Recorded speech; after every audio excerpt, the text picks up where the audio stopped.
Ұлы Отан соғысының ардагері Сүлеймен Қойшыбай Сыздықұлы 1917 жылы Омск облысы Азов ауданы Борск ауылында дүниеге келген. 1941 жылы 1-ші Украина, Беларусь, Рокоссовский, Тимошенко майдан шептерінде абыроймен өз отан алдындағы борышын атқарып келді.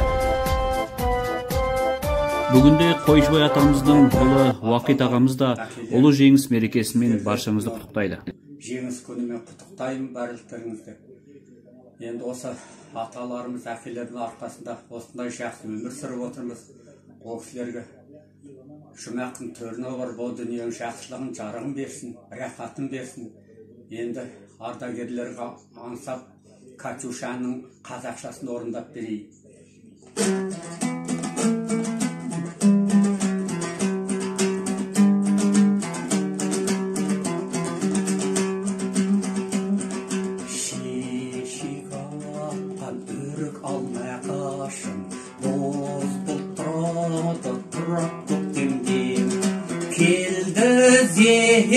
Келді Катюша қыз, келіп тұрды жаны өзінде.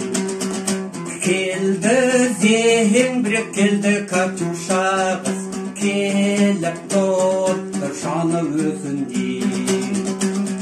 Келді дағы шырқап әнге салды, әнге қосты дала құстарын. Әнге қосты сүйген жолдастарын, әнге қосты барлық достарын. Әнге қосты сүйген жолдастарын, әнге қосты достарын.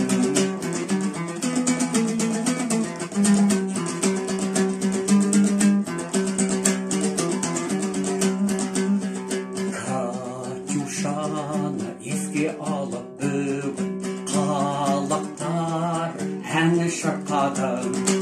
қайсарлықпен жауға қарсы тұр, туған елін дұшпаннан қорғап.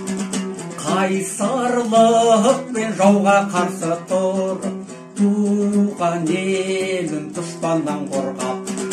Қайсарлықпен жауға қарсы тұр, туған ел дұшпаннан қорғап.